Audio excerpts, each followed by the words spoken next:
Hello students, हमने इससे पहले विटकर की क्लासिफिकेशन पढ़ी। तो विटकर के 5 जगत वर्गीकरण में हमने देखा जो सबसे अविकसित जगत होता है, सबसे अनडेवलप्ड किंगडम होता है, वो है मोनेरा का। आज हम मोनेरा के बारे में पढ़ेंगे। मोनेरा के बारे में जब भी आप पढ़ना शुरू करते हैं तो सबसे पहली लाइन होती है, ये एक कोशिकीय प्रोकैरियोट होते हैं। These are unicellular prokaryotes. ठीक है, तो सबसे पहले हम जब भी मोनेरा के बारे में लिखते हैं तो हम प्रोकैरियोट्स की कैरेक्टरिस्टिक्स लिखते हैं। तो इस वीडियो को 3 भागों में बांटा गया है। सबसे पहले हम मोनेरा की कैरेक्टरिस्टिक्स यानी कि प्रोकैरियोट्स की कैरेक्टरिस्टिक्स पढ़ेंगे। दूसरे में हम ये जानेंगे कि जो मेंबर्स हैं मोनेरा ग्रुप में, उनमें कौन से विशेष लक्षण हैं, वो कैसे रहते हैं, कैसे खाते हैं, कैसे प्रकृति की मदद करते हैं।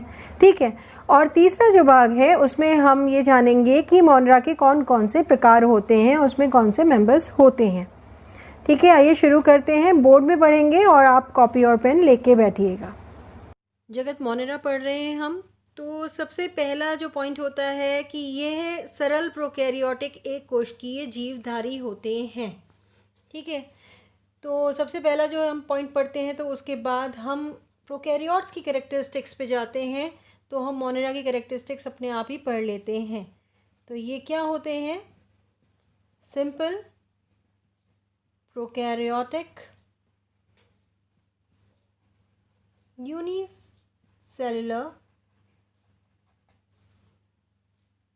ऑर्गेनिजम्स।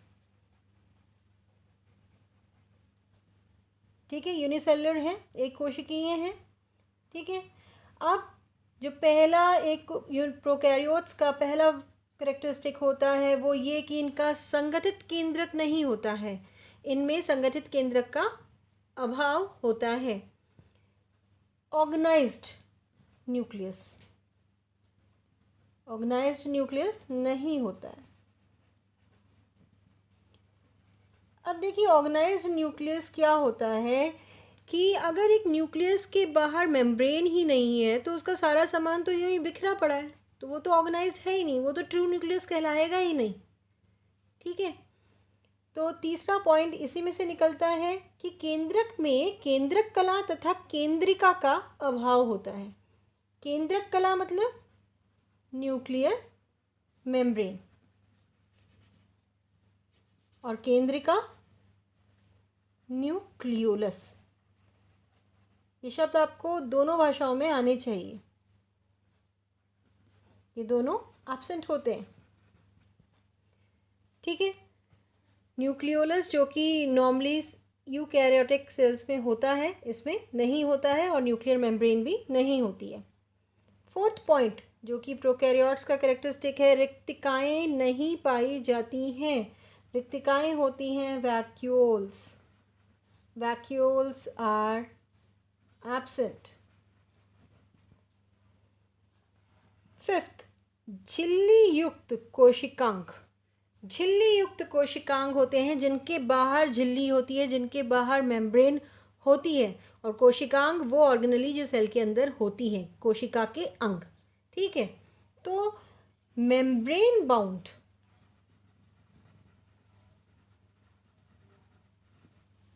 जो ऑर्गेनलीज हैं वो एब्सेंट होती हैं। जैसे कौन कौन सी होती हैं बताइए? माइटोकॉन्ड्रिया होती है, माइटोकॉन्ड्रिया एब्सेंट है। गोल्जी बॉडी, लाइसोसोम पढ़े हैं आपने?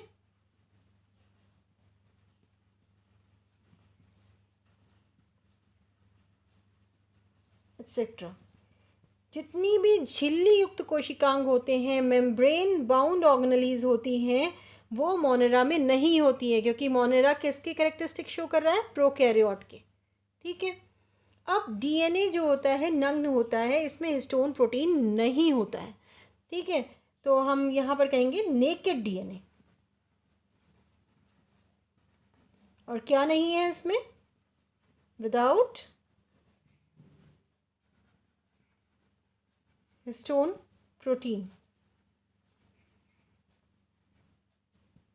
ठीक है, अब राइबोसोम जो होता है इसमें वो 70S टाइप का होता है।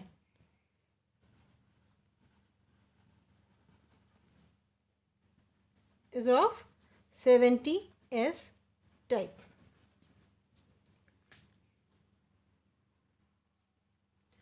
अब देखिए 70s होता क्या है। 70s देखिए, S जो है ये स्वेडबर्ग यूनिट है, स्वेडबर्ग, ठीक है, ये एक स्वेडबर्ग यूनिट है। अब ये किस चीज़ की यूनिट है ये हमें पता होना चाहिए। तो स्वेडबर्ग यूनिट होती है अवसादन गुणांक की, अवसादन गुणांक इसकी यूनिट होती है ये। अवसादन गुणांक को हम कहते हैं सेडिमेंटेशन कॉफिशिएंट, सेडिमेंटेशन कॉफिशिएंट, ठीक है। सेडिमेंटेशन कॉफिशिएंट में आप देखिए कि हमको क्या समझ में आ रहा है कि जब हम किसी चीज़ को सेंट्रिफिकेशन कर रहे हैं, गोल गोल घुमा रहे हैं, तो किस रेट से उसका सेडिमेंटेशन हो रहा है, किस दर से उसका अवसादन हो रहा है, इसे मापने के लिए एक यूनिट होती है एस, जिसको स्वेडबर्ग यूनिट कहते हैं। आपने राइबोसोम में सुना होगा, ये 70s राइबोसोम्स इनमें होते हैं। और जो 70s होता है उनमें जब भी राइबोसोम आप सुनते हैं आपको कुछ 8 टाइप का स्ट्रक्चर दिमाग में आता होगा। तो इसकी जो ऊपर की स्मॉलर सब यूनिट होती है वो 30s होती है, और जो नीचे बड़ी वाली होती है वो 50s होती है। तो प्रोकैरियोट्स का अगर कोई आपसे राइबोसोम पूछे तो वो 70s टाइप का होता है। अब इसके क्रोमोसोम पे आते हैं। क्रोमोसोम एक होता है, सिंगल क्रोमोसोम प्रेजेंट होता है, ठीक है। एक क्रोमोसोम है और वो कैसा है, वृत्ताकार, वृत्ताकार मतलब सर्कुलर, ठीक है। 9th कोशिका भित्ति में म्यूकोपेप्टाइड होता है। जो कोशिका भित्ति होती है उसमें म्यूकोपेप्टाइड प्रेजेंट होता है।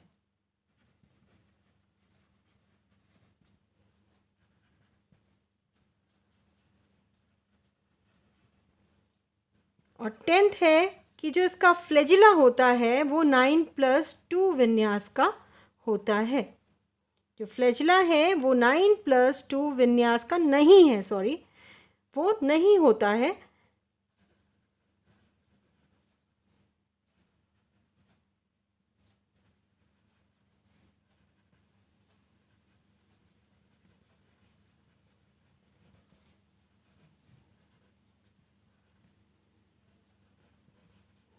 इसमें 9+2 टाइप का अरेंजमेंट नहीं होता है। और जो लास्ट पॉइंट हम पढ़ेंगे वो है मीसोजोम पाए जाते हैं। 11th है हमारा, मीसोजोम्स आर प्रेजेंट। देखिए माइटोकॉन्ड्रिया तो होता नहीं, क्योंकि माइटोकॉन्ड्रिया झिल्ली युक्त तो है, कोशिकांग है ना, मेम्ब्रेन बाउंड ऑर्गेनेली है। और बहुत इंपॉर्टेंट काम जैसे रेस्पिरेशन टाइप के काम भी माइटोकॉन्ड्रिया कर रहा होता है। तो यहाँ पर तो होता नहीं वो, यहाँ मीसोसोम कर रहा होता है वो काम। तो हमने जगत मोनेरा के ये इम्पॉर्टेंट जो पॉइंट्स हैं वो पढ़ लिए हैं, ठीक है। और इसके बाद हम कुछ और भी पढ़ेंगे। ये पॉइंट्स वो थे जो मोनेरा में और प्रोकैरियोट में आप लिख सकते हैं कि प्रोकैरियोटिक सेल के बारे में आए तो भी आप ये सब लिख सकते हैं, बैक्टीरिया के बारे में आप लिख सकते हैं, मोनेरा के बारे में आए आप लिख सकते हैं, क्योंकि मोनेरल्स जो होते हैं वो प्रोकैरियोट होते हैं और उनका बेस्ट एग्जाम्पल बैक्टीरिया ही होता है। तो अभी आपने देखा कि मोनेरल्स प्रोकैरियोट होते हैं, तो क्यों होते हैं वो सारी कैरेक्टरिस्टिक्स आपने अभी पढ़ी। तो अब हम देखेंगे कि ये लोग खाना कैसे कैसे खाते हैं, इनका पोषण, इनका न्यूट्रिशन कैसे ये लेते हैं अपना। और दूसरी बात, जैसे मनुष्य को पसंद होता है ना ग्रुप में रहना, कॉलोनीज़ बना के रहना, तो कुछ मोनेरल्स को भी पसंद होता है, तो उनको सहजीवी कहते हैं, सिम्बायोटिक कहते हैं, तो वो भी पढ़ेंगे। और साथ में हम ये भी देखेंगे कि मोनेरल्स कैसे नेचर की हेल्प करते हैं, कैसे प्रकृति की हेल्प करते हैं, सहायता करते हैं, वो सारे कैरेक्टरिस्टिक्स हम आगे पढ़ते हैं। चलिए फिर बोर्ड पे देखते हैं।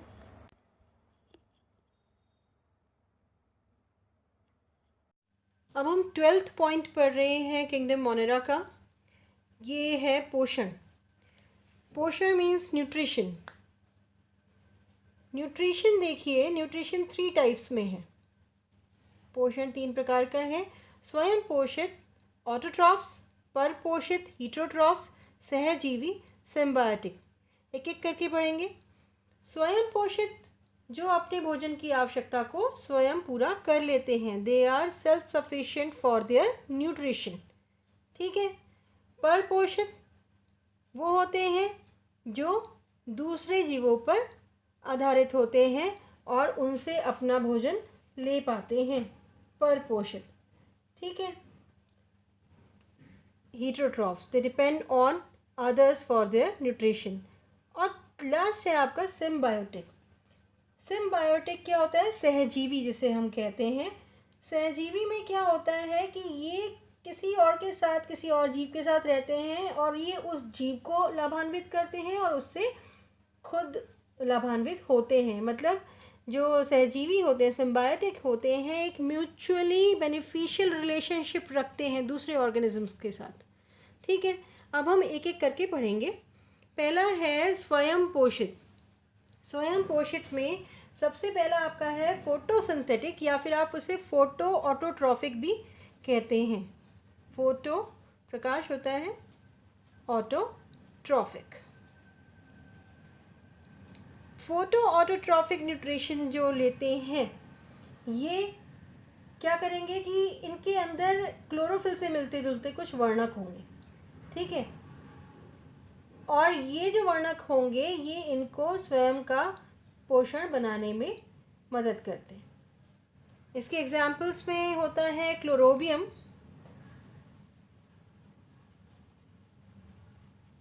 जीवाणु है, क्रोमैटियम, आप इसके एग्जाम्पल्स में ये लिख देंगे। ठीक है। अब रसायन संश्लेषी क्या होते हैं? रसायन संश्लेषी जिसे हम कहते हैं कीमो ऑटोट्रॉफ्स, कीमो ऑटोट्रॉफ्स, या फिर आप इन्हें कीमोसिंथेटिक भी कह सकते हैं। ठीक है। Chemo autotrophs.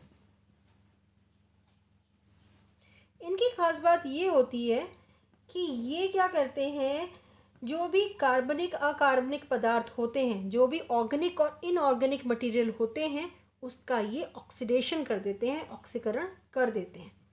ठीक है। क्या कर रहे हैं ये? ऑर्गेनिक या इनऑर्गेनिक जो मैटर है उसका ऑक्सीडेशन कर रहे हैं और उससे अपना पोषण ले रहे हैं। जो भी कार्बनिक और अकार्बनिक पदार्थ हैं उनका ऑक्सीकरण करके ये अपना पोषण ले रहे हैं। रसायन संश्लेषी। रसायन संश्लेषी में बहुत सारे एग्जाम्पल्स आप पढ़ते हैं। इसके अगर 2 एग्जाम्पल्स आप देखें तो आपके पास आएंगे एसिडोबैक्टर और लैक्टोबैसिलस। लैक्टोबैसिलस सुना होगा आपने, जो दही जमता है वो लैक्टोबैसिलस के कारण ही दही होता है। ठीक है। तो ये 2 एग्जाम्पल्स आप इसमें पढ़ेंगे। अब चलिए परपोषित पढ़ते हैं। परपोषित में हम क्या पढ़ेंगे कि 2 तरह के होते हैं, परजीवी और मृतोपजीवी या मृतजीवी। परजीवी होते हैं पैरासिटिक। सुना होगा आपने पैरासिटिक वर्ड परजीवी के लिए। ठीक है। और मृतोपजीवी में होते हैं सैप्रोफाइट्स।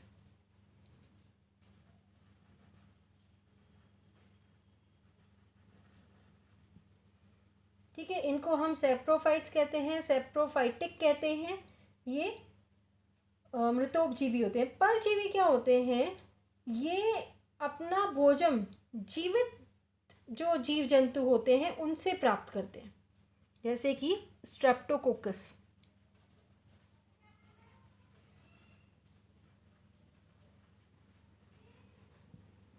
ठीक है।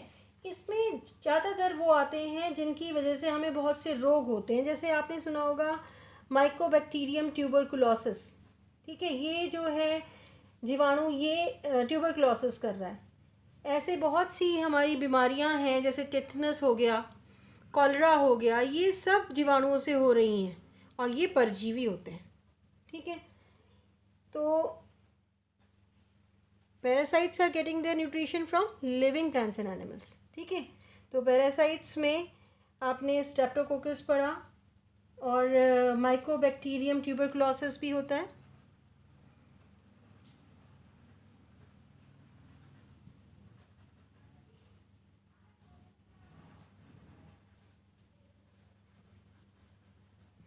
ठीक है, अब आते हैं सेप्रोफाइट्स पर। सेप्रोफाइट्स होते हैं मृतोपजीवी। ये जीवाणु मृत सड़े गले पेड़ पौधों पर, जीव जंतुओं के ऊपर निर्भर रहते हैं, उन्हीं का भोजन ये खाते हैं, उनको एज अ भोजन खा लेते हैं वो। ठीक है, तो इसके लिए आपका एग्जाम्पल जो मेन होता है वो बैसिलस माइकोइड जो होता है वो आप याद कर लीजिए।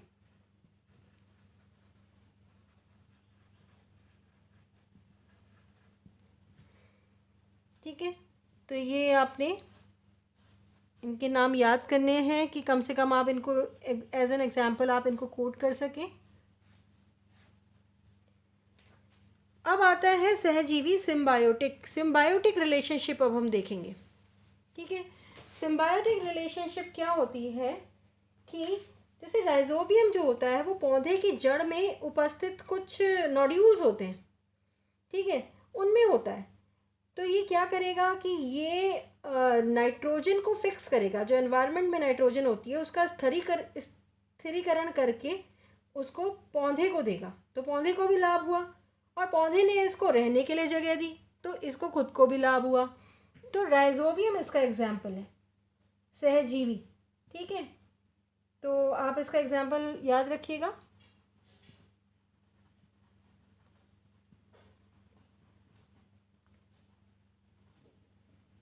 राइजोबियम, अगर ये पोर्शन आपने मोनिटर का लर्न करा है, अगर बैक्टीरिया का भी आपको न्यूट्रिशन लिखने को आता है, पोषण लिखने को आता है, तो आप बैक्टीरिया के में भी यही समझा सकते हैं, यही लिख सकते हैं। ये आपका 12th कैरेक्टरिस्टिक था मोनेरा का। 13th पॉइंट है कि इसमें कायिक तथा अलैंगिक जनन पाया जाता है। कायिक का मतलब होता है जो जनन काया से होता हो, जो बॉडी से होता हो, इसको हम वेजिटेटिव रिप्रोडक्शन कहते हैं। अलैंगिक मीन्स जिसमें कि एक सिंगल पेरेंट हो, जिसमें एकल जनक से ही जनन हो पा रहा हो, इसको एसेक्सुअल रिप्रोडक्शन कहते हैं। वेजिटेटिव रिप्रोडक्शन में कायिक जनन में के जो प्रकार होते हैं वो एक तो विखंडन होता है जिसको हम फिजन कहते हैं, और एक मुकुलन होता है, एक छोटा सा मुकुल बनता है, बड बनती है और इसको हम बडिंग कहते हैं। एसेक्सुअल रिप्रोडक्शन में कई टाइप्स हैं जिनके बारे में आप बाद में पढ़ेंगे, और इनके जो नाम हैं वो हैं एंडोस्पोर फॉर्मेशन, एंडोस्पोर बनता है, कोनिडिया बनता है, जूस्पोर बनता है, सिस्ट बनता है। तो इन तरीक़ों से एसेक्सुअल रिप्रोडक्शन, अलैंगिक जनन होता है। इन चारों के बारे में आप आगे के चैप्टर्स में पढ़ेंगे। 14th पॉइंट है कि ये जीव मंडल के महत्वपूर्ण अपघटक हैं। अपघटक डीकम्पोजर्स हैं ये।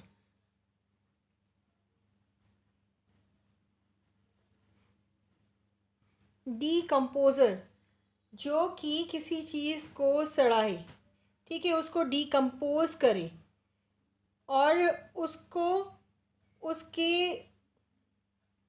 सरल पदार्थों में तोड़े। जैसे कि यदि कोई चीज़ जटिल कार्बनिक पदार्थों से बनी है ना, कोई कॉम्प्लेक्स ऑर्गेनिक मटेरियल से बना है कोई चीज़, तो अब उसको सिंपल इनऑर्गेनिक मटेरियल में तोड़े, उसको चेंज करे। तो इसका भी काम जगत मोनेरा के मेंबर्स करते हैं। जैसे कि कृत्रिम जलाशय होते हैं, पॉन्ड्स वगैरह होते हैं जहाँ पर सड़ी गली चीज़ें होती हैं, अगर वो सब चीज़ें डिकम्पोज नहीं होती हैं, उनका अपघटन नहीं होता है, तो उनसे बीमारियां होने का खतरा होता है। पर जो बैक्टीरिया होते हैं, जीवाणु होते हैं, वो इनको डिकम्पोज करते हैं, इनका अपघटन कर देते हैं, और जिसकी वजह से इनके जटिल कार्बनिक पदार्थ सरल अकार्बनिक पदार्थों में बदल जाते हैं, और जो अब ऑर्गेनिक से इनऑर्गेनिक मटेरियल बने हैं उसको जो पौधे हैं वो उनका उपयोग कर सकते हैं। ठीक है, हमारा अगला पॉइंट है कि ये जीव मंडल के महत्वपूर्ण खनिजी कारक हैं। खनिज होते हैं मिनरल्स, तो हम इनको मिनरलाइजर्स कहेंगे। जैसे हमने रसायन संश्लेषी बैक्टीरिया पढ़े हैं ना, रसायन संश्लेषी मोनेरन्स, वो क्या करते हैं कि नाइट्रेट, नाइट्राइट और अमोनिया ऐसे अकार्बनिक पदार्थों को, ऐसे इनऑर्गेनिक पदार्थों को का ऑक्सीडेशन कर देते हैं और उनमें से एटीपी निकालते हैं। एटीपी का उत्पादन करते हैं, मतलब ऊर्जा, एनर्जी निकलती है उनमें से। ठीक है, तो ये नाइट्रोजन, फॉस्फोरस, आयरन, सल्फर ऐसे पोषकों का ना पुनर्चक्रण करते हैं, इसलिए इनको मिनरलाइजर्स भी कहा जाता है, क्योंकि ये बहुत चीज़ों का पुनर्चक्रण कर रहे हैं, जैसे कि nitrogen, phosphorus, iron, sulphur etcetera. ठीक है ना, इनकी रिसाइकलिंग में हेल्प कर रहे हैं। पुनर्चक्रण मीन्स रिसाइकलिंग, तो इनको मिनरलाइजर्स कहते हैं। 16 पॉइंट है कि प्रतिकूल वातावरणीय परिस्थितियों में भी जीवित रहते हैं। प्रतिकूल है होते हैं जो कि हमारे अनुकूल ना हो, जो हमारे लिए अच्छी ना हो, जो बहुत मुश्किल परिस्थितियां हैं, एडवर्स कंडीशंस में भी, एडवर्स एनवायरमेंटल कंडीशंस में भी ये जीवित रहते हैं। जैसे कि बहुत ज़्यादा गर्म पानी, गर्म झरने, और बहुत ज़्यादा लवणीय क्षेत्र, बहुत ज़्यादा नमक है जहाँ पर, ठीक है ना, हेलोफी कहते हैं हम ऐसी जगहों पर रहने वालों को। और जो बहुत गर्म झरने होते हैं तो वहाँ थर्मो एसिडोफिलस पाए जाएंगे, मिथेनोजेंस पाए जाएंगे, जहाँ पर बहुत मिथेन है वहाँ पे भी ये जीवित रह पा रहे हैं। ठीक है, तो एडवर्स कंडीशंस में भी दे आर अलाइव। ये मोनेरा का बहुत इम्पॉर्टेंट कैरेक्टरिस्टिक है। तो ये 16 कैरेक्टरिस्टिक्स थे मोनेरा किंगडम के, मोनेरा जगत के। ये 16 हमने कैरेक्टरिस्टिक्स पढ़ लिए हैं। अब आगे देखते हैं।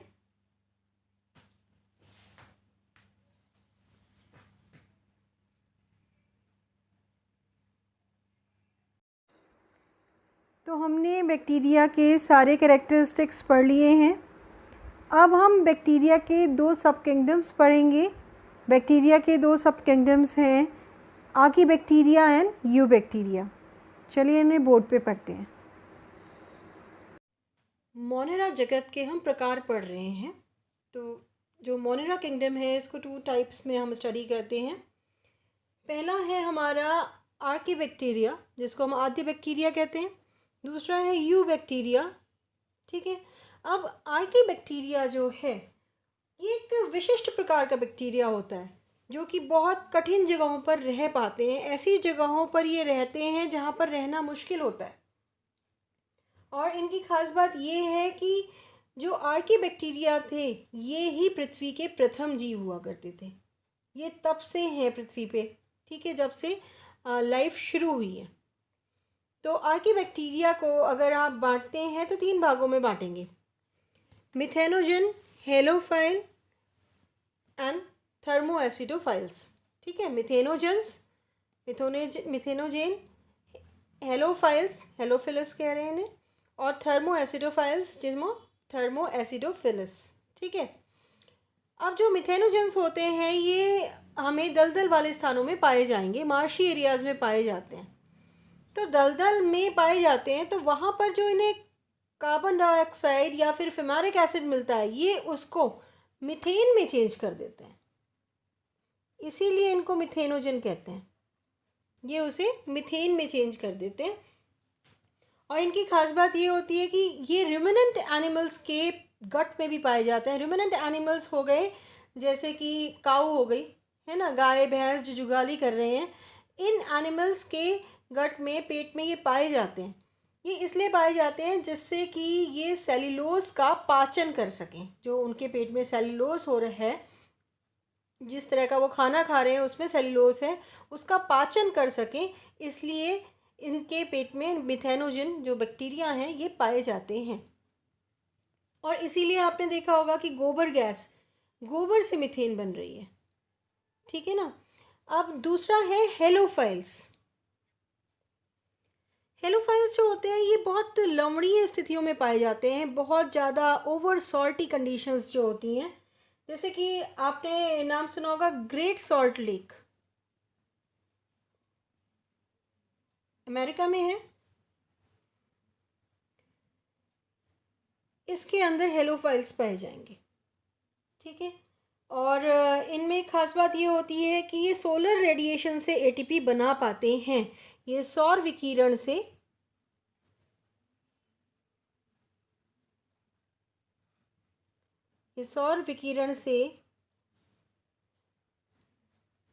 बना पा रहे हैं एटीपी ऊर्जा, एनर्जी।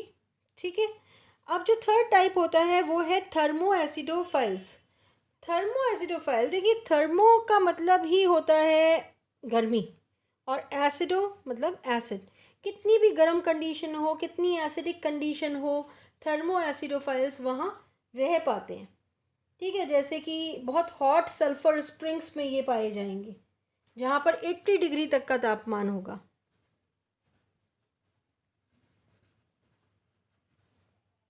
हॉट सल्फर स्प्रिंग्स में भी पाए जाते हैं ये, 80 डिग्री तक में भी ये ज़िंदा रह पाते हैं।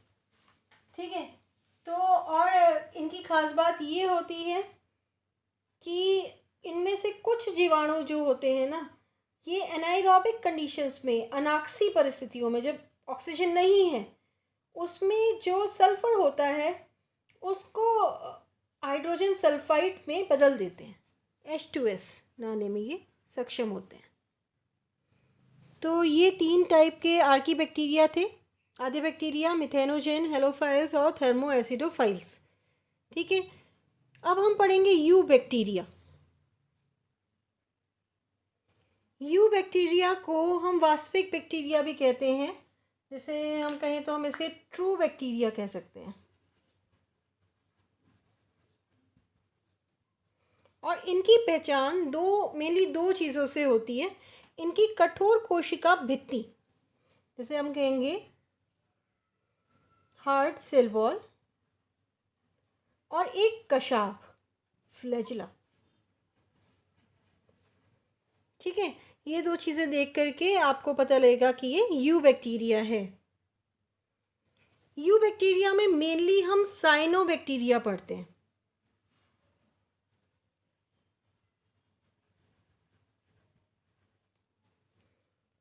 साइनोबैक्टीरिया,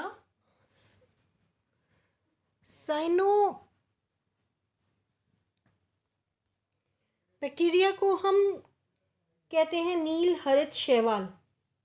नील हरित शैवाल, जिसको आपने सुना होगा इसका नाम, इसको हम कहते हैं ब्लू ग्रीन एल्गी।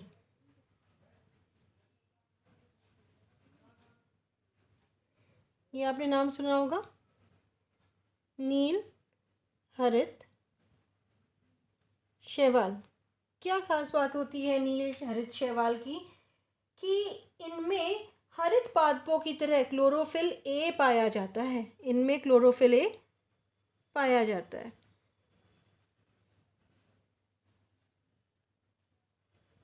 ठीक है। क्लोरोफिल ए इनमें पाया जाता है, इसलिए ये फोटोसिंथेसिस कर पाते हैं, ये प्रकाश संश्लेषण कर पाते हैं, और ये स्वयं पोषी होते हैं। ठीक है। यू बैक्टीरिया के और जो 2 मेन एग्जाम्पल्स हैं वो है नॉस्टॉक और एनाबेना। ठीक है। तो न्यू बैक्टीरिया के बारे में आप आएगा तो आप बताएंगे कि यू बैक्टीरिया को वास्तविक बैक्टीरिया कहते हैं, ट्रू बैक्टीरिया। और इनकी जो पहचान होती है वो इनकी कठोर कोशिका भित्ति हार्ड सेल वॉल से और एक कशाक फ्लैजिला से होती है। इसमें मेनली हम साइनोबैक्टीरिया को पढ़ते हैं। साइनोबैक्टीरिया जो होता है वो ब्लू ग्रीन एल्गी कहते हैं उसे, नील हरित शैवाल। इसमें क्लोरोफिल ए पाया जाता है, जिसकी वजह से वो फोटोसिंथेसिस कर पाता है, प्रकाश संश्लेषण कर पाता है। ठीक है, तो स्वयंपोषी हो गया। और बाकी के एग्जाम्पल्स इसमें नॉस्टॉक होता है, इसमें एनाबिना होता है, ये यूबैक्टीरिया के एग्जाम्पल्स हैं। एक बात जो आप याद रखेंगे कि जो साइनोबैक्टीरिया है इसकी लाइफ साइकिल में आपको कभी भी फ्लैजेला नहीं मिलेगा। फ्लैजेला इसके जीवन चक्र में आपको नहीं देखने को मिलेगा, जो कि नीलहरित शैवाल ब्लू ग्रीन एल्गी है। तो हम कंप्लीट कर चुके हैं हमारा पहला किंगडम मोनेरा। ठीक है, ये सारी कैरेक्टरिस्टिक्स हमने मोनेरा की पढ़ ली हैं।